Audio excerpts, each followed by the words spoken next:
ସମସ୍ତଙ୍କୁ ମୋର ଶୁଭକାମନା। ଆଜିର ଗଳ୍ପଗୁଚ୍ଛରେ ମୋ ଲେଖନୀରୁ ଏକ କ୍ଷୁଦ୍ର ଗଳ୍ପ ବାପାଙ୍କୁ ଚିଠି ପଢ଼ୁଛି। ପୂଜନୀୟ ବାପା, ମୋର ଭୂମିଷ୍ଠ ପ୍ରଣାମ ଗ୍ରହଣ କରିବ।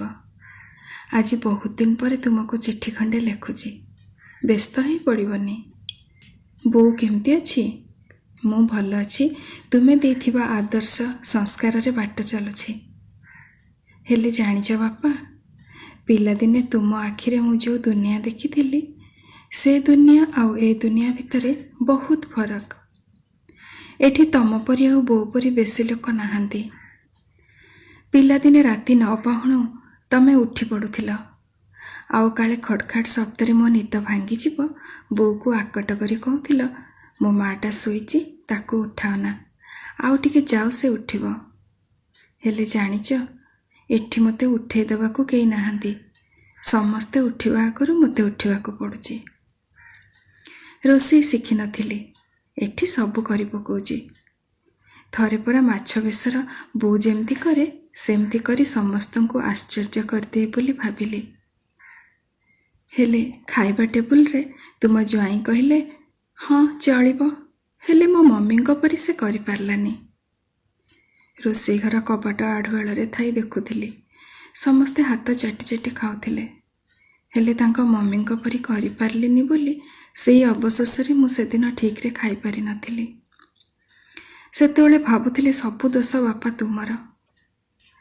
କଲେଜରେ ପଢ଼ିଲା ବେଳେ ଥରେ ଅଣ୍ଡା ଅମଲେଟ୍ କରିଥିଲି ବୋଲି ତମେ ବହୁତ ଖୁସିରେ ଖାଇଥିଲ, ଆଉ କହିଲ, ମୋ ଝିଅ ପରି କେହି କରିପାରିବେନି, ତୋ ବୋଉକୁ ଟିକେ ଶିଖେଇ ଦେବୁ ତ ମା।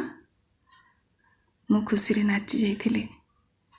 ହେଲେ ମୁଁ ଯେତେବେଳେ ସେଇ ଅଣ୍ଡା ଅମଲେଟ୍ ଖାଇଲି, ଏତେ ଅଲଣା ଥିଲା ଯେ ତଣ୍ଟିରେ ଗଳୁନଥିଲା। ବାପା, ମୁଁ ଏଥିରୁ କ'ଣ ବୁଝିବି? ଝିଅର ସଂଜ୍ଞା ଆଉ ନାରୀର ପରିଭାଷାରେ କେତେ ଫରକ।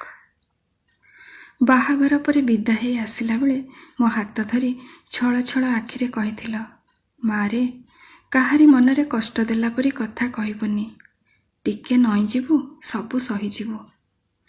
ଯାମନ ଯେପରି ତା ପାଇଁ ସେପରି ଫଳ ରଖିଥାଏ ବିଶ୍ୱ, ଉଚ୍ଚ ମନା ଉଚ୍ଚେ ଅମୃତ ଲଭଇ ନିଚ ମନା ଲଭେ ବିଷ।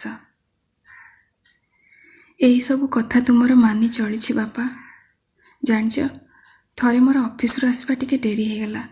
ସଞ୍ଜବତୀ ଦେବା ଆଗରୁ ମୁଁ ଘରକୁ ଫେରିବି ବୋଲି ସର୍ତ୍ତ ରଖି ତୁମ ଜ୍ୱାଇଁ ଓ ତାଙ୍କ ମମି ମୋତେ ଚାକିରି କରିବାକୁ ଅନୁମତି ଦେଇଥିଲେ।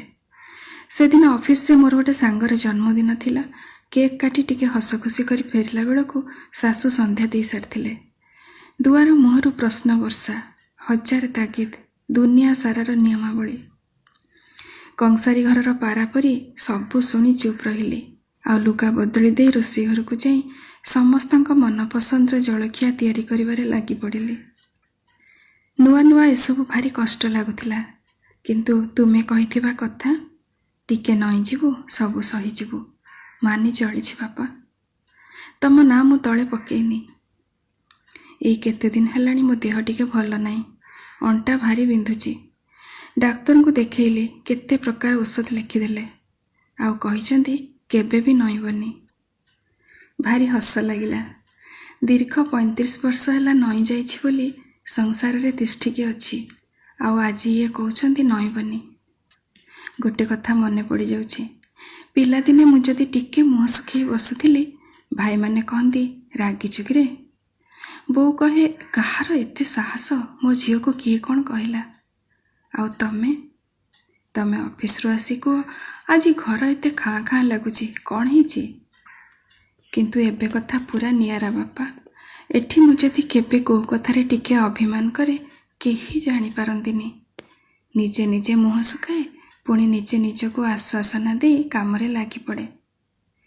ଜେଜେ ସବୁବେଳେ ମୋତେ କହୁଥିଲେ, ଆଲୋ, ତୁ ଯେଉଁଦିନ ଜନ୍ମ ହେଲୁ, ତୋ ବାପା ପରା ଆମ ଗାଁ ସାରା ଲଡ଼ୁ ବାଣ୍ଟିଥିଲା। ଗୁଡ଼ିଆକୁ ଡାକି ବାରିରେ ଚୁଲି କରି ପୁରୀ କ୍ଷୀରି କରି କେତେ ଲୋକଙ୍କୁ ଖାଇବାକୁ ଦେଇଥିଲା।